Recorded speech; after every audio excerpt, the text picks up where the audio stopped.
Yes, people. What's going on? Welcome back to Sayi TV and welcome to the Friday edition of Rivals Talk. You know what it is, man. Every Friday, 5 p.m., we like to delve into the rivals and see what they're up to. We got Guna Souls, first time on the channel, my bro. Welcome, Arsenal representing. What are you saying, man? Oh, it's going to be shameless today, but yeah, I'm happy to be here. Thank you for the opportunity. Yeah, man, absolutely, man, absolutely. Shout out to Babs, he's over in the New York, you know what I mean, at the game. So big up to Babs as always. We got man like Hugh in the building. What are you telling me, Hugh? I'm good, I don't know man. if he's cut I'm out, good. like- It's good to see you. Is that they got out there, is it? Yeah. You're back. What are you saying? I don't know what's going on. Yeah, I'm good, man. I'm good. It's good to see you all. Thanks for having me on. Now, Manchester Yeah, City's absolutely, putting your absolutely. Wi-Fi before you leak anything. Yeah, exactly. You know what I mean? Don't be leaking anything, man. It's crazy. It's crazy, man. But big up to Huey. We got man like Errol here. You know what I'm saying? To representing Liverpool, man. What are you saying, Errol? You good? Yeah, man, I'm good, bro. I'm all good. Good to be on the channel again. Good to see a couple of the lads that you've got on some faces. Seen you all on YouTube at some point in time, so be good to chop it up with you. Yeah, big up to you, man. Welcome to the channel. Henry, what are you saying, Henry? You good? Yeah, I'm good, man. I'm good. I'm sick and tired of looking at the Kane news, but listen, big up everyone in the chat, and thanks for having me on again, bro. It's all good. Yep, absolutely, man. Big up to you, Charlie. Welcome back, mate. How was it, Amsterdam? Was it good? Oh yeah, bro. It was good. It was good fun, mate. Good fun. Yeah, but mate, I'm good. I'm shamelessly lapping up a 5-0 win over Wrexham. Got to take what we can get at this point in time. But yeah, mate, I'm getting a bit frustrated with the Caicedo saga. Like Henry with the Kane thing, the Caicedo thing is just boring me now, and I just had enough of it, basically, mate. Yeah, absolutely. But you know what, man? We're going to delve into the Gvardiol situation. Obviously, hopefully, Hugh will be back to kind of talk about it as well. But I want to bring the Gvardiol kind of quote that came from, I think, the director of Leipzig. He says here, fact is, Manchester City would like to have him. Currently, we are far apart. There is no agreement, not even close. Szoboszlai's transfer secured us financially. We don't need that money. We prefer Hosko to stay. That is the latest on that one. I'll go with you, Errol, first. Like this was like here we go from Fabrizio, yeah. Which I can't give it to him. He's got things right and whatnot, but all of a sudden, it's not happening. Errol, start us off, man, before we hear what Huey's got to stay as the City rep. Do you know what? It seems a bit mad to me. It almost looks as if Leipzig are trying to go down the Dortmund road, where they say, "All right, yep, we can see that we've got a couple of our big talents that are on the radar of all the big clubs around Europe, and we'll." Oh, look at that, my Man City intercepting Errol there as well, man. It's all going up today. But you know what, Huey, you kick. No, here he is. I don't know what you're happened. back. I'm back. I'm back. That's Very crazy. wrong. I good. think Leipzig have had to concede the fact that they're probably going to have to let one of their highest talents probably leave the books this summer. The fact that we've obviously paid the release clauses, Liverpool have paid the release clause for Szoboszlai. It just goes to show now that maybe they don't feel as if they need to sell Gvardiol, and if they don't, they got the Nkunku money as well from us. That's coming for them also, so they don't really need the cash. And if it's true what they're saying, they don't need the cash, they can play a little bit more hardball with the likes of City. Now, I think the quote that I read as well earlier on today was saying that they value him at 100 million euros. So I can't see City coughing up that level of dough just to get in a new centre-back after what they went and achieved last season when they was quite fluid in defence in terms of the systems that Pep was willing to play. So you probably have to speak to a City man in terms of how crucial a player he might be for them. But from the outside looking in, it looks as though the Nkunku deal, the Szoboszlai deal now have given Leipzig the war chest and the funds to hold off and not be so hasty. And maybe the news was leaked early, which is just also kind of threw a spanner in the works. Yeah. No, Huey, let us know, man. What's going on? What's your kind of version of events? Like, what's happened? Because obviously it looked like everyone thought, here we go. You must have been excited. Gvardiol, top centre-back, young prospect. You know, how did you feel about the transfer and what's going on right now? Can you hear me all right? Yeah, you can hear me fine? Yeah, we can hear you. Yeah, we can hear you. I don't know what was going on there. Yeah, no, with the Gvardiol thing, it's a bit mad, isn't it? Like I've been telling you in the group chat for ages that it's done deal and it's happening. And as far as I'm concerned, he's going to be a Manchester City player. It's just with these high money signings, these high profile signings, there's a lot more variables to it. It's not just your run of the mill, say James Trafford to Burnley, 19 million. It's smooth, it's done, everyone's happy. We're talking about possibly the most expensive defender of all time, and as we just spoke about there, Leipzig probably don't need to part ways with him, but he's had personal terms agreed with Man City for the best part of a month. As far as he's concerned, he's a Man City player. He's already texted Mateo Kovacic, this is leaked news as well, saying, I'm on my way. It's just basically taking a bit longer than it should. But it seemed like up until 2 days ago, everything was going fine. It was getting close. And then Romano comes out with the here we go. And this seems to have really, really pissed off the Leipzig camp. It seems to have pissed off the City camp. I don't know the ins and outs of where it went wrong, but it seems to me, my judgment is that Josko's agent, maybe him, told Romano it's done when they shouldn't have. And then, Leipzig and City have all basically gone, whoa, we're not ready for that yet. Chill out, mate. It's not quite done yet. You even see Gvardiol himself, whether it's him or his media team, liking posts on Instagram about the here we go, saying it's done deal. He goes and follows Ruben Diaz. Ruben Diaz follows him back. I'm doing a stream on City Extra. We're going, the Great Wall of Manchester is about to be built. Diaz, Stones, and Gvardiol. And then fucking hell, man, Mike Manet and these guys come out and squash the whole thing. It's frustrating because this is going on for ages, Saeed, man. This is going on for ages. But you're going to get taxed for that now as well. You'll get taxed for that leak. All that information is going to cost you a few extra M's to get my man over the line. Do you know that? The word is, man, that since this leaking has come out, Leipzig have gone, you know what, fuck this. We want 13 more million. We want 13 more million. There and you City go. are going, what the hell? Because City have known how much this deal would cost. They would not have pursued this long without knowing how much it would cost to get Josko Gvardiol to Manchester City. So they've gone with this plain sailing, knowing around what it would cost. And the shake-up today is because apparently Leipzig, just from what I've heard, have gone, we want another 13 to 15 million. And City are going, what the hell? Wow. In all seriousness, he's 21 years of age, right? He will be a centre-back at Man City at the highest level for the next 10 years. In the grand scheme of things, 90 million euros for a centre-back who probably will be the best centre-back in the world in the next 3 years is nothing. We've spent 100-odd million just trying to replace Kyle Walker on right-backs. So, like... No, I agree. The thing is with Gvardiol is, you know the way we're moving, Saeed. We're now doing away with fullbacks. We don't. Pep's not arsed with fullbacks anymore. Yeah, he'd rather have four centre halves, all of them very astute, high IQ footballers. They know how to break the lines. Josko Gvardiol is that. Josko Gvardiol, he's better than Ake at it, and he'll play left back, left side of centre half. If you watch Gvardiol, the way he can thread passes through, it's almost midfielder-esque, and this is what he wants. His centre half and his full backs to be able to do. John Stones did it. He'll almost be a left-sided version of what John Stones is for us right now. And we always talk about, overpaying.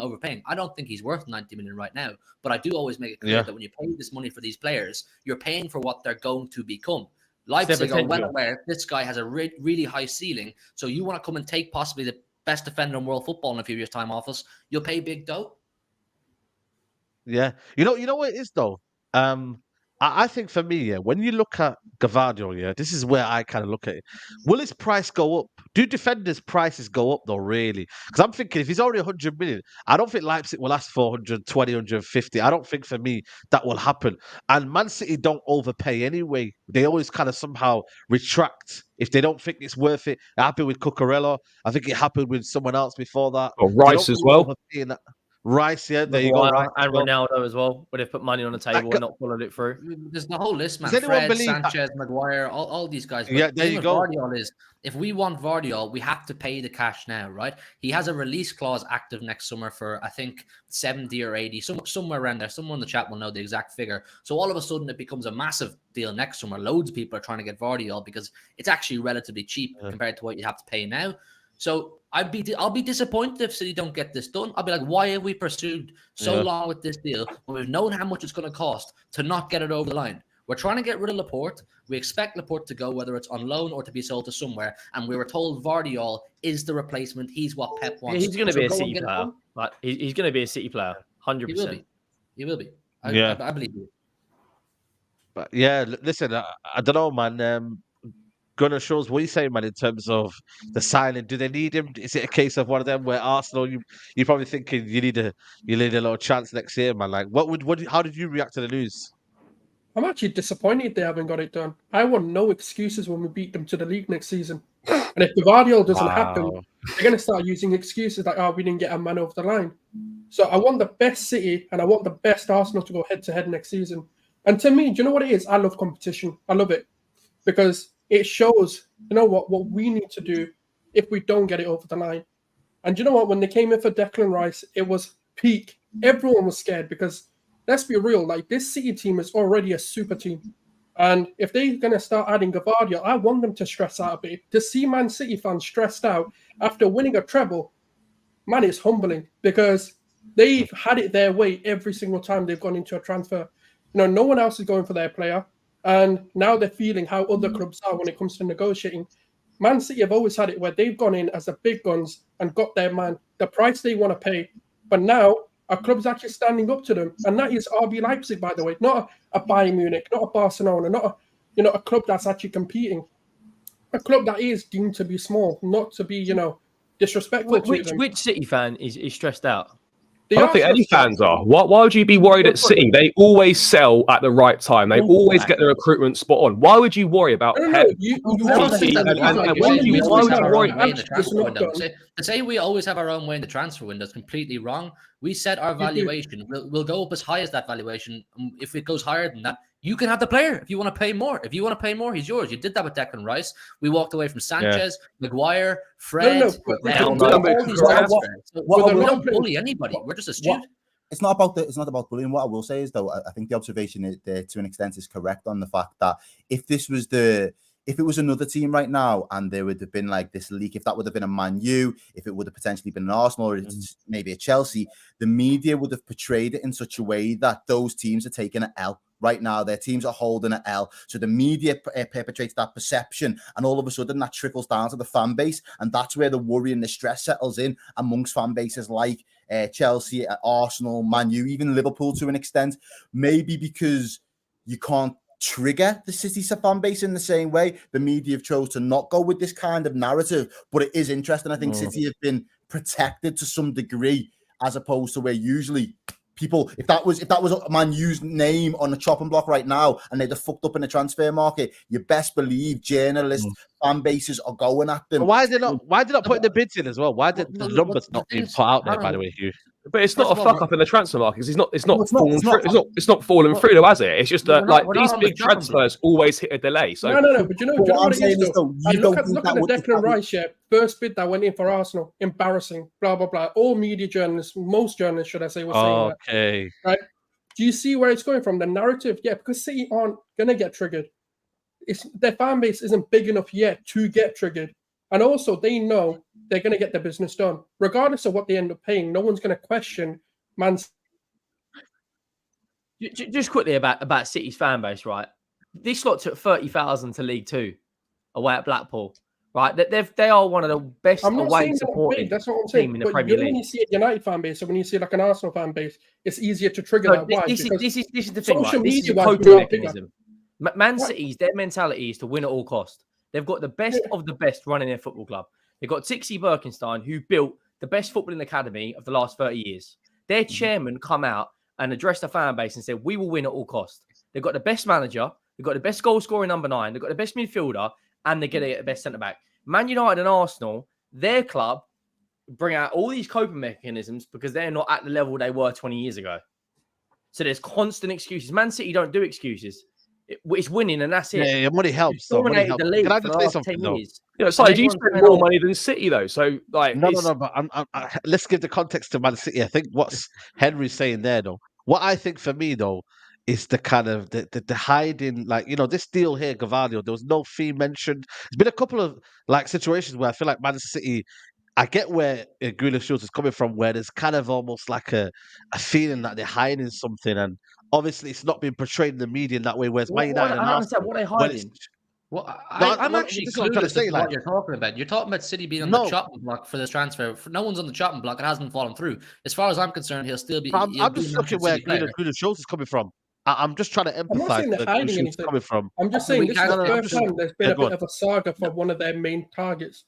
Normally, they'll just walk away at this The point. reason we don't get triggered as much as you is because for you, when you don't get your signing, you go, this is disaster. We don't get our signing. We're like, right, who's next? The board will make the right decision. We don't panic because we don't go and get a player. We don't panic because our first bid gets rejected. We don't need to panic because our track record walks over all of yours with signings and our board making the right decision. So there's absolutely no need. If we don't get Gvardiol, I'm going, oh, that's a shame. I would have liked him. Who's next? We'll go and get someone else. Got to give them credit. That's why you got to give Man City credit, is that they do have the recruitment team to move on. Where Man United and Arsenal don't do well is our recruitment team have a specific plan, and if it don't work out, then it's kind of ticks up from there. What Man City do have, though, we're just a circus, mate. Like the whole, you might have finished. You might have finished, and that's why for me, we're going to talk about Aston Villa, where I think Aston Villa could be bigger than Tottenham soon, man. Like, I'm being deadly serious. Whoa, like, if you lose Harry Kane, listen, I'm being serious now. Let's not forget, right? Sure. This not when if Unai Emery weren't there, they'd have been relegated. They were hovering above. They got a manager now. Now, though, that's the thing. He is there, and not only don't get me wrong. How Torres, good centre back. Tielemans and Diaby are decent players as well. They are, but like, let's not act like, okay, they probably will win the Conference League because they've got the manager to do so. Yep, facts. Right? And our fans come out and laughed at it. Well, let's be real. We've got the most clapped fan base in the world. Right? They are, without a doubt, all of them, or most of them are clapped. There's a few that are level-headed, right? But Aston Villa, at the moment, are showing a bit of ambition. But let's not act like they're going to be in the top 4 because they've made 2 signings. This is no, they won't. They won't. No, it's not about that. For me, with the Aston Villa situation, is there's the level. There's the level that City have set. There's the level that Arsenal aspire to consistently reach. Yeah. The level that Liverpool have been able to achieve at points in time. Okay, so where do we think? So if they have a few more signings, let me land on it though. The point I'm making is those are the levels, and then there are the other established teams that know on their day they punch at that weight, and then there's everybody underneath that. For me, the people underneath that right now are the Tottenhams, are the Newcastles, and the signings that Villa have made so far push Villa into that conversation for me, because the manager is going to hold them to a level of a standard, especially where you think he's going to do well in Europe and he's going to fight for those European places league-wise. If Chelsea were in Europe this year, it'd be a problem for everyone. Chelsea pretty much get straight back and leapfrog just because they've only got to deal with the Prem. That's the only saving grace for what I see for Chelsea. But for the likes of Tottenham, for the likes of Newcastle, yous are getting dragged into that consistent battle that Villa will be able to pull you into now. Could you not argue that all 3 of them signings, Tielemans, Diaby, and Pau Torres, don't all 3 of them start for Spurs right now? Possibly, yeah. You know what? You've got a probably. Come on, man, Henry, don't do that. I don't know. Don't do that side eye, man. No, like, listen. Tillemans don't start for Tottenham. I think Bentancur's a better player all day long. Right, the centre back, any Premier League centre back starts for us. We don't have a defence. And Diaby, I don't know. If you get a fully fit Fyron Kulusevski, I don't know. Yeah, Diaby ain't going to do what people think he's going to do. He's not as good as people make him out in the Premier League. He's more of a Bundesliga, La Liga type player. He's going to get Bailey was the same, wasn't he? Like Leon Bailey was decent. Yeah, he's going to get bullied. People overhype this guy. Yes, he's good for European clubs. Diaby starts, you know. I think Diaby starts, man. Diaby's one of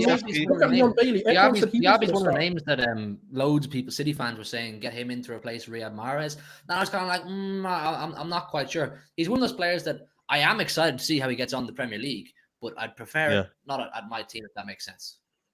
It's a lot of money. Fair enough. You broke the record. Yeah, it's a lot of money, man.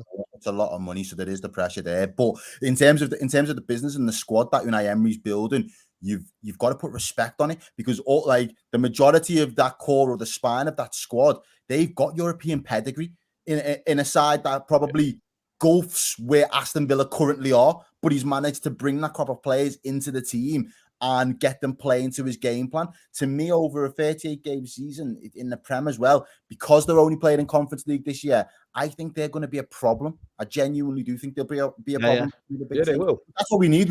We need teams like that right now that are going to punch above their weight and say, okay, we'll slug it out with City, we'll slug it out with Arsenal, we'll slug it out with Liverpool. Yes. We need teams. We need a competitive league. Yeah, it's the most competitive. I think it's the most competitive it's been now because you've got obviously your standard City, Arsenal, Liverpool, United, Spurs, Chelsea. Then you've got Newcastle, Brighton, Villa. There's like 8-9 teams that are going for four. Going for 8-9 teams that are going for 4 or 5 spots for Champions League football. Like some big teams are going to be missing out. And like if you have a couple of off games or whatever, you're banging trouble. I think this could be the most competitive Premier League. No, but you know what? I don't agree with Villa being there. Emery's track record in the leagues, right, especially with mid-table clubs, hasn't been good. Yeah, even if you look at him in La Liga, he finishes like maybe Conference League at best. He can't push further than that. He's a cup, he's a cup manager. But has he ever been given the money? That's what I mean. Yeah, exactly. I mean, the only thing was PSG, really. Even then, but everyone wins at PSG. But everyone flops unless you win the Champions League. I mean, Emery won the league, Poch. He's the ultimate cup manager. The reason why I think for me, if he wins this Conference League, which I think is more than doable with his track record, I think for me, that's when I feel like he'll put himself on the map. Aston Villa then will be on the map. They've won a European trophy. They're in the Europa League. And then I just think this catch of getting Pau Torres, getting now Moussa Diaby, like, bro, like, I didn't think Aston Villa would make them sort of signings. I know they've made a couple of signings in terms of who they bought where you looked at them for. Oh, they've got that player. Like, Newcastle have only done that. Good Kamara. Kamara was a free. I think he's a good player. Last year, him and Torres really bought partnership. Yeah, but they haven't really bought a marquee, like, top player where I thought, oh, like, Diaby is that for them. I think some sort of, like, if Diaby went to Man City, I think he'd underwhelm because there's a lot of superstars around him. But he can be that superstar in that Villa team. And Pau Torres, I think with his abilities that he's got, and he knows a manager, can be that added difference as well. So, you know what? Why the title of the video was be aware of Aston Villa is that there's a teams like Tottenham, like a couple of others in here, where I feel like they're getting sucked in, and like Errol says there, where you kind of like they're jumping into the Newcastle territory now, where they can step up sooner rather than later because they've got that added money and they've got the manager. And Unai Emery's got that pull now. It's not Steven Gerrard anymore. It's not who was the manager before that. Dean Smith. I don't know where is that. Dean Smith. It's not their managers anymore. It's Unai Emery. And it's his pedigree, but what I would say as well, side is like with this backing now, with these players coming in, the pressure ramps up even more because now there's expectation on Aston Villa to actually deliver and try and come top 5, top 6, top 7, whatever it is. That's going to be. I think the expectation is Europe, though, mate. I think what Saeed said just then is the back door to the Europa League is winning the conference. Well, that's what I mean. It's easier for these teams in a Conference League now to win the Conference League to get in the Europa League than it is to qualify for the league. So when teams laugh at the Conference League, actually, it's much easier. You got teams like West Ham that win a Conference League, finish 14th or something last season, bang into the Europa League straight away. Conference League is actually an easier way to get into the Europa League for these teams than it is qualifying for the Premier League.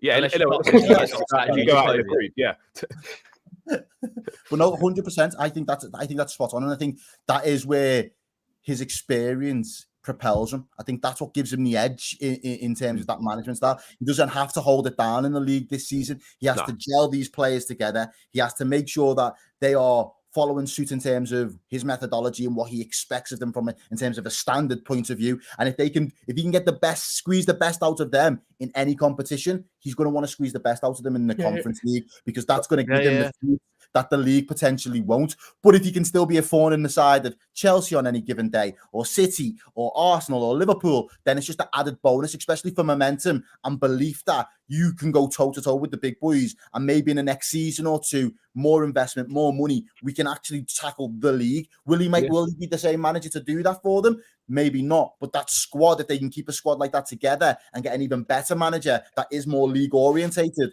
who knows where he could end up. And that's why you've got to be aware of them. It's not the threat of tomorrow. It's the threat of next year or the year after for me with Aston Villa at the minute.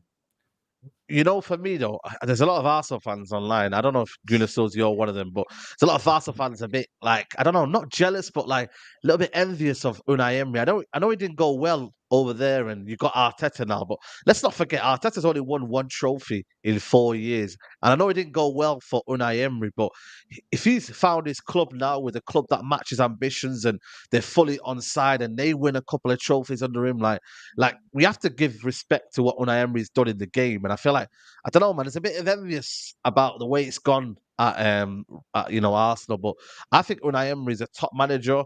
And you know what? I think for me, he could lead them to a couple of cups because he's that sort of manager. In the league, they have to build that consistency because it's tough. To build a consistency in the league, it's very, very tough, man. So let's see, man, what you can do, man. If you were to give a position now this year, Unai Emery, Aston Villa, where would everyone say they would finish around? Like just an early prediction, anyone? 7th. Yeah, 7th or 8th. I still don't think they'll take the. Not that they won't take it seriously. I still don't think they'll excel in the league, but I can see them being in the top half of the table. You'll get 8th from probably getting to the Europa by winning the conference. And they'll Yeah. take I'm that going all day 9th. long. 9th. Okay.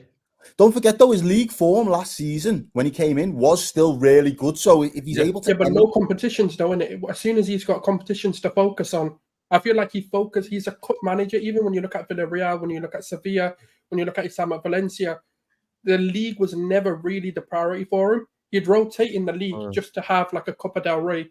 And that's what he was really good at. He used to get to so many finals. Of course, coming across at Real Madrid's and Barca's aren't going to be the easiest of feats.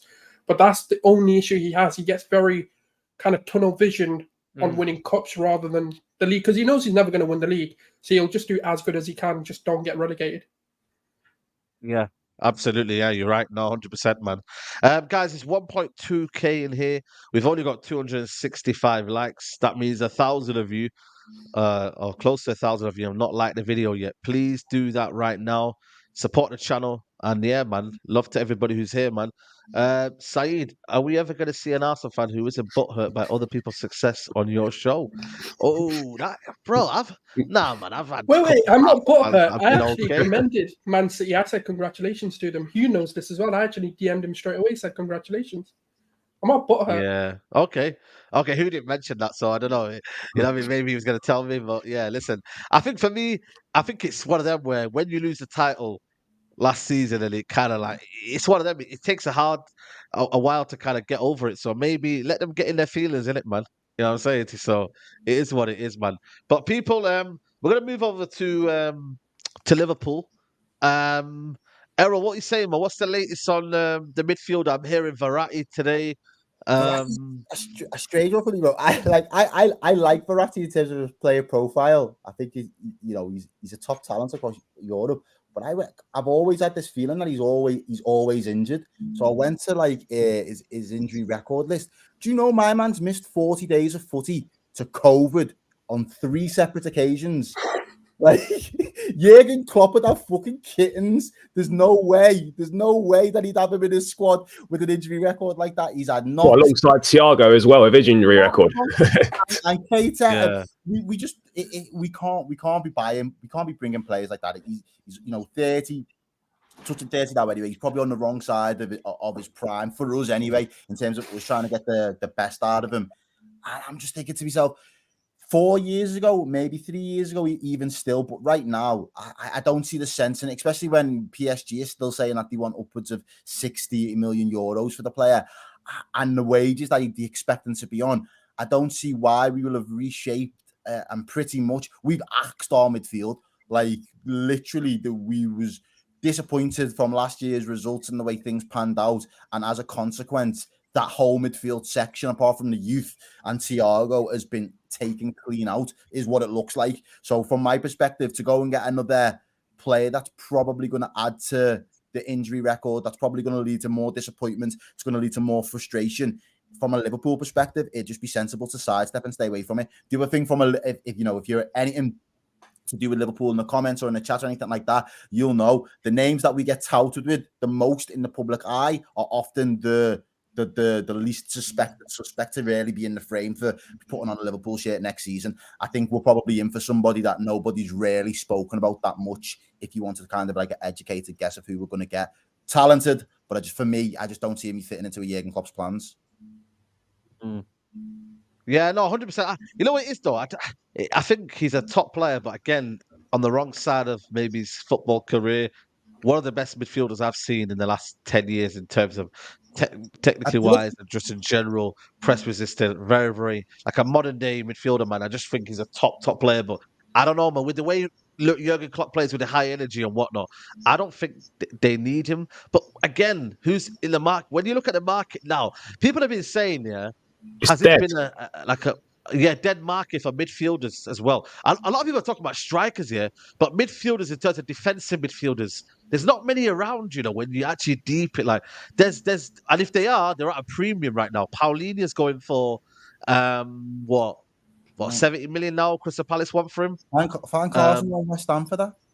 The premium went up for midfielders. The price went up again this summer because of Declan Rice. There's no two ways about it. Especially once you apply the English tax, once you apply the positional tax, you're looking at players now. And if people are seeing around Europe, my man's just gone for 105, 110 million pounds. Yeah.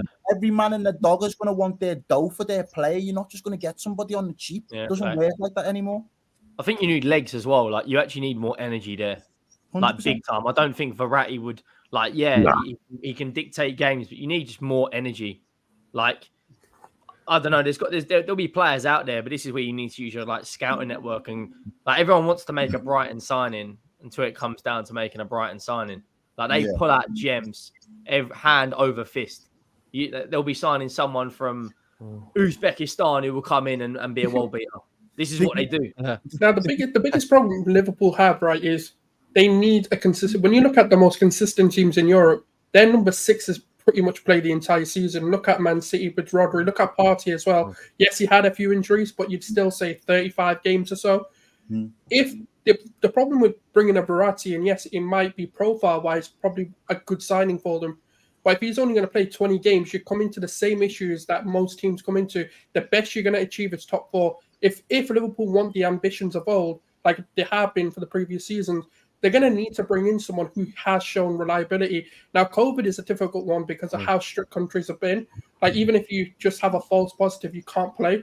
So I don't blame him necessarily if 40 days of COVID is what his injury record is showing. What, 3 times though? 3 separate occasions. That's the thing though. I've had to work from home loads of times just because someone else had COVID, and it's all right, cool. It is what it is. But when it comes to it, I do think Lavia is probably the best signing you can make. I know it's young and I know it's inexperienced, but Lavia is probably the perfect profile of a DM that I see for Liverpool, in my opinion. Well, that replaces Fabinho. Exactly. No, they need more. I'm not saying that's it. Just go for that. Yeah, but the money for Paulinho. The money for him is even ridiculous now. They're chatting 60, 70 mil for What's him. he going Who's the Edson Alvarez? Yeah, he's not for me, man. Who's that Palace guy? I haven't really heard much from him. They want 70 mil for him, don't they? The money is ridiculous, and this is the problem. What we got for Fabinho, or what we're due to get for Fabinho, doesn't buy you the quality or the consistency that you need in a world-class DM. Do you think selling Fabinho probably weren't part of the plans this summer, was it? Because no one was expecting Saudi to come in with for all these players. So Fabinho going probably wasn't part of the plans. I think there was, and what makes me think that even more was the fact that we was rumored to be after that Ugarte that eventually goes to PSG. Now, if that was the case in Liverpool, we're aware that there might be an offer for Fabinho. Do we take the opportunity to get Ugarte a little bit more seriously from PSG at the time that we know that deal's getting rushed through? I think if we know what's going on, then we probably do make that move, and we probably do at least put a bid in to see if he wants to come to us or not, whereas we didn't, which then leads me to believe that, you know what, actually, Fabinho, this is all blindsided everybody, and now we're almost being quite reactive in the market. And when you're looking to be reactive in the market, there's not only the fact that the teams know you need to buy someone, but the fact is they know you've got money in your bank account as well. They are going to want the price for their player, especially when they see what's already going on across the market. So Liverpool, as a result, I see people saying the likes of Kimmich in the chat there. Kimmich, not necessarily not going anywhere. He's not going anywhere, but he's not necessarily out DM either. But the quality and profile of what he could do would help a Liverpool in his squad. It's just I can't put my finger on that one guy to turn around and say. Do you think Trent could move into and be a full-time midfielder next season? To take one of them spots, because you've lost Milner, Ox, Keita, Henderson, Fabinho. He looks like 5-6 midfielders. The problem is getting a 6. I think Trent has to be part of a double pivot in that midfield. The whole formation has to change if Trent is going to slot into midfield on a more regular basis. The thing for me is, someone's just said it there, AJ in the chat, he's not a 6, so he can't do it on his own, for one. And 2, I think it might mean that we have to get used to playing 2 formations depending on who we're playing at any given time. there might be a world where it is just going to be that 4-3-3 for Liverpool because that's tried and tested, and we've got a midfield three that are all capable of doing their roles in isolation of each other. Or you think, actually, no, we need to go to the 4-2-2-3 or whatever it is up top, whatever that looks like. So it'll all just depend. It really will. Yeah, no, I think you know what it is. It's just again, it's the market, it's the situation of the football club. You know what I mean?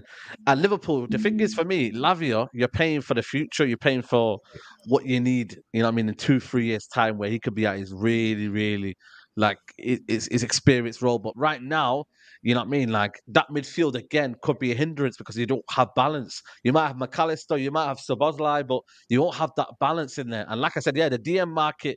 All of a sudden, I don't know how it's gone awful because 2-3 years ago, there was an abundance of DMs. Yeah. You know what I mean? But now you need a specialist in that role. It's not awful. I think that's the wrong word to use.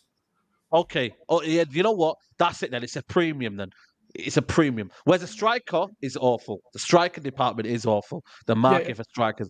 But the DM is at a premium. Obviously, we can blame... Well, Caicedo isn't a DM, but...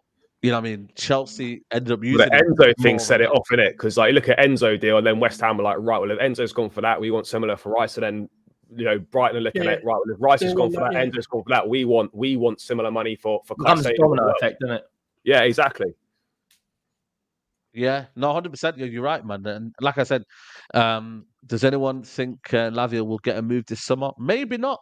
But then I think City, with the buyback clause in effect next summer, would certainly probably take him back. I reckon. I mean, I think they probably would. On Calvin Phillips, I think you're right. We've given Calvin Phillips this year. You'd like to think he'll be over his first season syndrome. If he doesn't smash it this year, we will go in for Lavia again, 100%, because I think we have first dibs on him next summer. Yeah, buyback clause. I think it's like 42 million or something to bring him back. I don't think See, I think for me, he either goes this summer or he stays at Southampton for the next 2 years. And here's why I think this will happen. If Southampton play the Championship now and he goes up 1 year, he's back in the Premier League. So he's kind of like relaxed a little bit.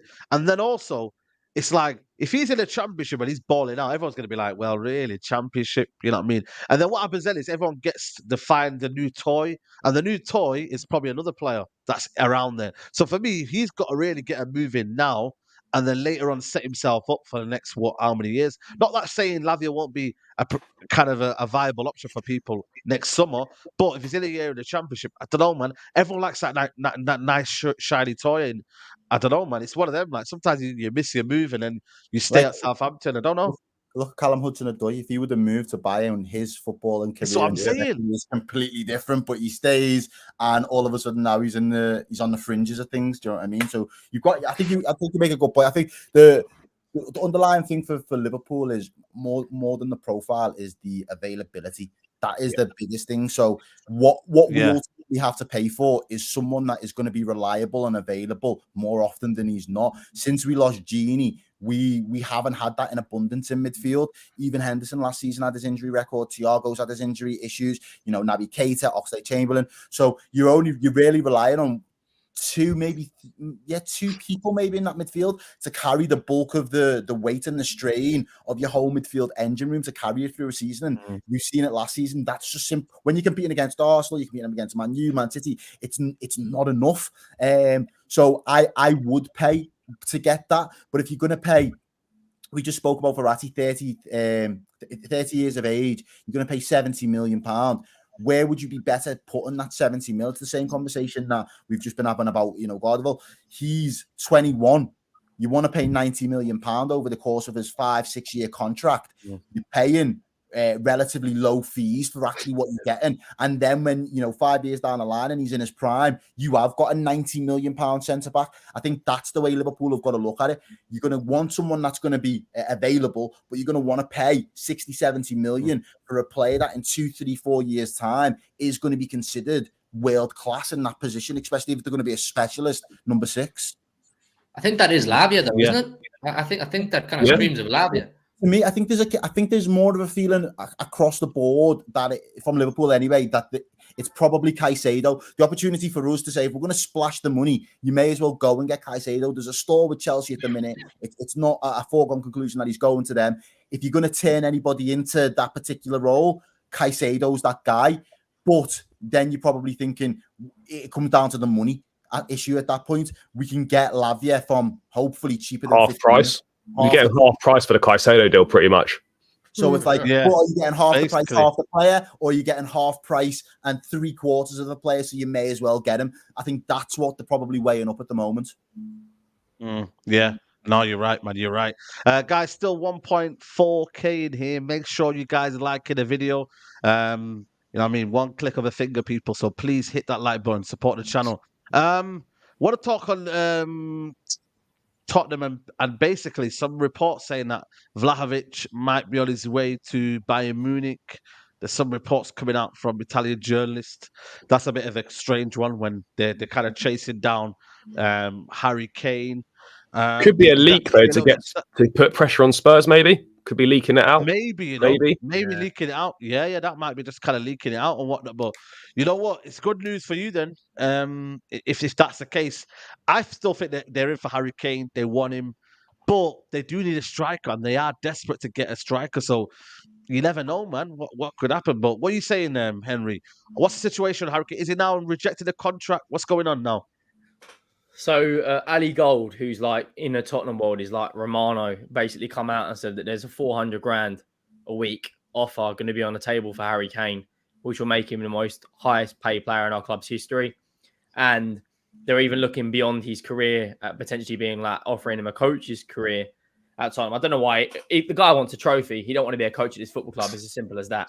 So Bayern Munich are prepared to apparently go all out for him. I think their highest fee they've paid for a player was Lucas Hernandez, and that was 79 million euros. Now, apparently they're prepared to put 100 million euro on the table, which is 85 million pounds, something like that. But we've just seen Mason Mount go for what, 60, 65 of add-ons of a year left. If anyone tells me they're not paying 100 million for Kane right now, when this guy goes and will score 30 goals a season for the next 2 or 3 years, like, I don't know. The guy wants to go. We've got something called Spurs Play. I don't know if any of you lot have seen that. You got to pay like £45 for the year, and you can watch all the friendlies, all the backstage stuff. Harry Kane's on none of that.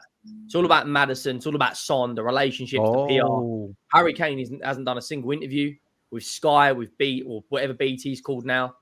Nothing on Spurs Play, nothing on YouTube. There's nothing about Harry Kane, which tells me that there's a player unhappy in that dressing room. Now, everyone knows they don't want a player unhappy. I don't think Kane would ever down tools, because I don't think he wants to harness his relationship with the fans. But if he stays at this football club and signs a new contract, I'm questioning his ambition, because we are in the worst position we've been in 15 years. We haven't been in Europe, right? We've barely got a defence. We've only got one midfielder who can really pass the ball in Maddison. You know, and if he does join Bayern Munich, I worry for the short-term future of this football club, because that means Richarlison's going up front. And this guy, listen, anyone who thinks 60 million pounds for this guy is a good bit of business. He's Brazil's number 9, mate. He couldn't score in a brothel. I watched him the other day. Has he made that latest Brazilian squad, by the way? They've announced a Brazilian squad. If he's made that Brazil squad, yeah. He probably has.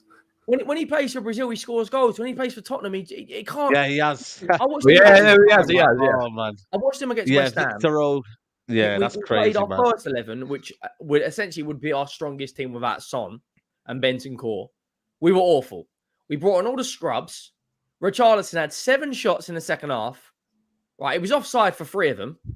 Again, right, and only 2 were on target. I'm thinking, if Kane goes, that's the guy leading this football club.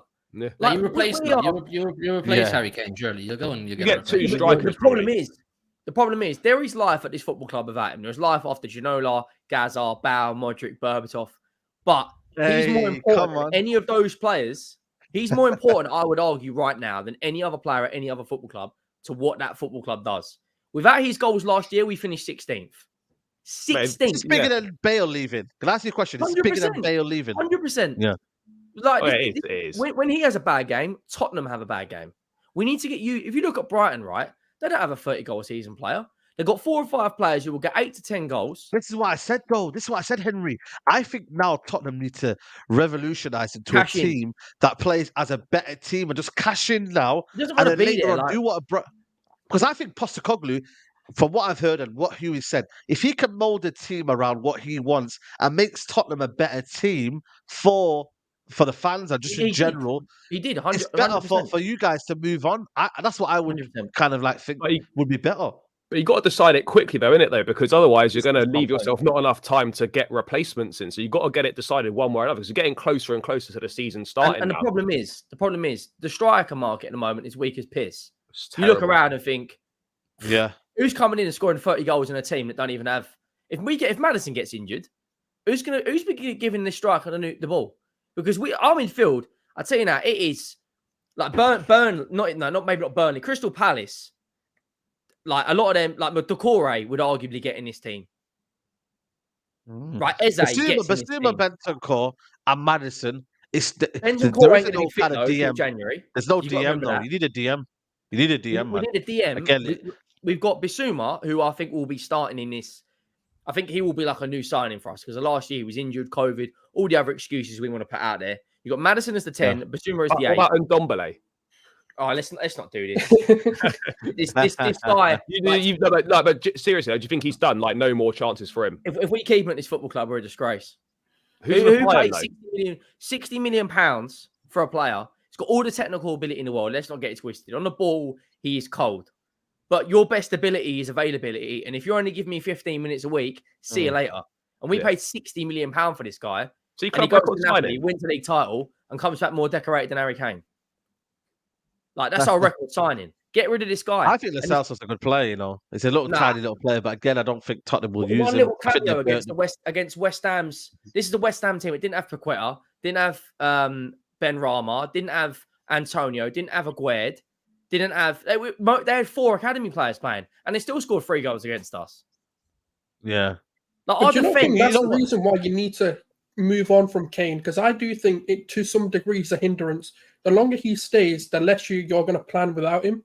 And I do think the reason why Spurs fans are getting into a bit of a frenzy is because you don't know what the plan looks like without Kane. We've never had a plan. You've got a bit of PTSD because of when you sold Bale. I'm not saying you eventually got it right, but in the immediate future, you kind of signed all these Soldados and all of this sort of stuff, and it just looked a bit scattergun. But for me, it's like the longer Kane stays, the further back you go. And I think you go back a few more seasons before you come back to even becoming a European club again. So I do think especially if you let him go on a free next season, forget Bayern Munich, he's going to the Premier League because he wants to break the record. Chelsea will be in for him.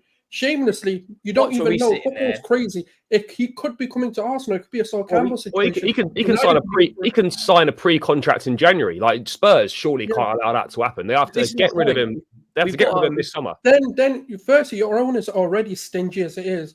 And then they've lost out on potentially, 85, 90 million pounds.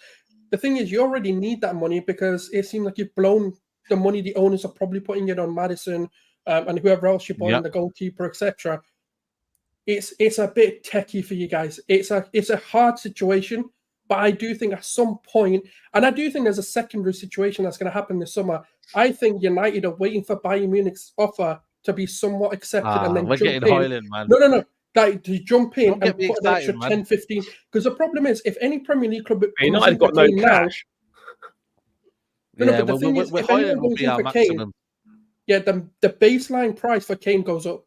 The problem they need to see what gets accepted and then put another 10, 15 on the table. It'll take a lot more than 10, 15 extra, man. Whatever Dan Levy accepts from Bayern, it'll be totally different to what he'll accept from Man United. No. But the thing is, everyone knows it's going to be around 20 million more, 15 million more. If United go in now, let's say they bid today, do you know what the baseline price is going to be? 100 million. It's going to start at 100 million. They'd have to then bid it. Energy, man, it's mad. But if Bayern Munich, come in and let's say an offer gets accepted at 80, 85 million, United only have to come in for 100 though. But Bayern's a better fit. The guy wants a trophy, right? Go to a club that won the league with Cheap and Moting up front. Go and get two or three Bundesliga titles and a couple of German cups. Come back to England at 33, 34. He'll still be fit. He's only 47 goals away from the Premier League record. He'll probably break that just from penalties. Like, I think he's got to go. He's got to go. He's got to go this season. And I think if Harry Kane would already have a trophy to his collection right now, he'd already be off in Saudi. He'd be gone. He'd be one of their prime targets to go play over in their league as well and join force with the likes of Jordan Henderson and them, man. The only thing that's keeping him with actual lofty football ambitions is the fact that he's not got a title of any description. So he has to still go to a club. He could go down, like real talk. He could go down as the best player to never win anything. Well, it probably already is, isn't he? He probably is right now, yeah. But do you think that changes by going to Bayern Munich? Like, let's be real. But he makes them champion. He makes them Champions League contenders straight away. That's the only thing that will give him clout. Yeah. If he wins, that's the only league wins, cup wins. I don't think anyone gives a shit. No, I think he gives a shit. I think the one thing that I can't wrap my head around is, or I'm trying to wrap my head around is the idea of winning even a Carabao Cup for him at Tottenham might mean tenfold more than it would to go and win 3 Bundesligas at Bayern. We ain't winning a Carabao Cup anytime. But he's obviously holding on to that. He's the Caribbean. That's why he didn't know what cup he stuck around through Mourinho, he stuck around through Conte, because he's thinking every time a new manager comes in, this is a new chance, this is a new opportunity. How many chances has this guy had? Like we had our best 11 ever. We were 2 or 3 signings away from maybe nicking the league off Chelsea, and Levy goes, "No, I'm not really feeling it." And then we wait 572 days to sign the next player. Do you know the thing with Kane as well? If he doesn't leave this year, you've got to ask questions about his mentality. Because for me, is it an admittance that going to Bayern where there is the expectation, you go to Bayern and you've got to win that league, to say, "Oh, we're going to compete," is not enough. Their levels and their standards are, if not the same as City's, higher. Do you know what I mean? They expect to win that competition year in, year out. Anything other than winning the Bundesliga is a failure. So if Kane says, "I don't actually fancy being around this hyper-focused, hyper-driven lot of players and manager because I'm not used to that. I'm quite comfortable living in London where I've got loads of money. I can do whatever I want. I'm treated like, football super royalty. And I don't really have to achieve that much to get that accolade." I'm not saying he hasn't achieved anything, but in terms of actual success, in terms of football and club success, he hasn't done it. So if he doesn't go up the road, that's a one up the road. If he doesn't leave, that's a worrying thing. And for someone who's never won anything, you can't tell me, especially when you see how much it means to a fan base. It might not have been your natural fan base or a fan base that you align with, but when you see 100,000, 200,000, 300,000 fans absolutely go mental at the fact that you've won them a trophy or you're part of their success, that would mean absolutely everything. Do you not think there could also be part of it that maybe Kane's quite happy not to win anything? Maybe he's just quite happy at Spurs to get the Premier League record, and he's quite happy not to win any trophies. That's not what you get into football for, though, lad. You just don't get into football for that. No, not one. We wouldn't. But maybe 2 years ago, Harry Kane was handed the golden ticket. He was told, here's the golden ticket, come to Man City. Right now, you'd be a 2-time Premier League winner, a treble winner, and you have your European Cup medal. Yeah, but Levy would never let him go. Put a bit of pressure on Daniel Levy, kick up a bit of fuss. You're going to burn a few bridges, but you'll be a winner in a few years, mate, and you won't care about those burned bridges. And he didn't do it. His brother was off telling people, the Clemmy Moody at the wedding, yeah, he's going to Man City. It's done. He's going to Man City. He's going to put a bit of pressure on that never came. No transfer request. He didn't. But at the end of the day, you can only do so much. You're an employee. If he says you ain't going, you're not going. But surely players have got all the power, though, isn't it? No, you can't. There's a lot hell on Daniel Levy. He needs to rain hell. He ain't got the don't want to mentality burn to do bridges, man. That's what it comes down to. He don't want to burn the bridges. To burn bridges. He's very soft. Had to burn bridges. I know. And this is why, for me, I think, that's where you look at yourself, think, weak man. Like, I think, you know what, for me, I'm starting to look at him as a man now. I don't want to be personal anymore, but I'm starting to look at him as a person now. I think, come on, mate. This is you now. Be selfish. Big man talking. Big man. Like, what do you know? But you know what, though? It's true, though, because if you think about it, the trend in the Premier League is going on the opposite direction. No one cares about experience. They want youthful experience now. Like, if you look at the top 6, the clubs are genuinely going to win things. They're not looking at 30-year-old players. So this is Kane's best opportunity, if United are in for him, to go to a top 6 club in the Premier League, break the record and win trophies. He's not going to be United. He should have done what Hugh said. He should have not necessarily put the pressure on Levy. He should have picked up the phone to Walker and said, was it worth it? Was it worth it? It was worth it, yeah. Yeah, Kyle Walker turns on FaceTime and holds up 5 Premier League medals. Yeah. Oh, when they came to England. You ask another professional your opinion. The outside world can speculate what they want, but Kyle, was it worth it, bro? Yes or no? And as soon as Kyle says, best thing that I ever done with my life, you should be turning up to Levy's door the next day and saying, mate, What have I got to do to get out of this contract? Well, you could have said the same to Modric, the same to Bale. Like, is it worth leaving? Of course it is. Sharing them. Basically, all of every them. player we've had the last 20 years. So why isn't he following suit? You've got to question what's going on up here, which is why I think this is his last chance. I'd have more respect for him to go to Bundesliga, win something over there, and say, "Yeah, you are a great," than him saying, "I'm going to stay here and get the Premier League record." Because I'm like, that's light work for you, bro. You eat up goals all day, every day. That's not enough. That's not a challenge. Those goals don't mean. Those goals are contributed to nothing. What have those goals? They don't mean anything. This is what I'm saying. They don't mean anything. Yeah, he has to go. That's period. true. Like, he has to. Yeah. Like, he has to go. I'd like him to go on make a a decision because then it gives us a chance to get him. But bro, it would be madness. I think for the whole scenario. I don't know. I feel like for me, go to anyone. You'd be stupid not to. Salah goes to Saudi next year. We're going to need a 30-goal man. Kane, what are you saying? Kane, what are you saying? Yeah, you know what, man? That would be just for the thingy, for the banter. I think it'll be better and entertaining if he actually stays one more year and then leaves next summer on a free, when then he could go to everywhere. Sorry, Henry. Then he comes Chelsea and then rock up to Spurs. That's where he'll go. He'd join Chelsea. Do you think he'd join Chelsea? I think he'll go United. 100%. Oh, mate, if he had Poch and Kane turning up in London, away, it would be unreal. Poch is literally like a father to this guy. It wouldn't surprise me if I've got a good one. I've got a good one, yeah, and I want to just wrap it up on the thingy. If Haaland leaves to go to Real Madrid and Harry Kane goes to Man City, watch out for that one. Nah, don't see. Not next summer. Not next summer. Haaland next summer is when that year where he has that release clause. Apparently, that's what he signed a new contract. You're better than this. He signed a new contract. You're a bigger man than this, Saeed. You're a bigger man than this. No. Hey, ask Harry Kane how these gentlemen's agreements go. Yeah, don't get that well. Tell you that. I'm just saying, man. You know what, don't be surprised if Arsenal going through. I'm just saying. If he goes to Arsenal, that'd be big. He's not going to do a Sol Campbell. He's a disgrace. Don't be surprised when he's an Arsenal fan from birth. He was in the academy when he at Arsenal, pretty young. Yeah, but he's been at this football club since he was 10. Like, no, he wouldn't. If he goes to Arsenal, he might do it. That legacy move. Look at Sol Campbell. Sol Campbell could be calling him. Henry, can you afford to let him go for free? Just out of No, we can't. It's why we need cash in. Sell him to Bayern Munich for 90 million. Go and buy 2 centre backs who can actually defend. And then I'd even go and look 50 million in January. Ivan Toney, like what are you saying? Come on. Yeah. He'd be the most ideal replacement for Harry Kane. Perfect replacement. Yeah. No, I need to bounce someone with rants. No, we're going to wrap it up now anyway. Big up to everybody who's tuned in, man. Still 1.5K, nearly 1.6K in here. Please hit the like button. It's been a good show, man. Errol, thanks for jumping on. Let them know where they can find you. Anything that you do, let them know, man. Literally just Solitaire Side up on Twitter. Give me a follow on there. And Redmen TV. A lot of the time I'm either on with Grizz or I'm on with Dan Potts as well. Hopefully link up with Saeed a couple more times. So definitely keep it out, man. Safe. Come on, man. Love for that, bro. I appreciate you coming on. Gunnar Schulz, big solid debut, man. Let them know where they can find you. Yeah, literally Gunnar Schulz on pretty much all platforms.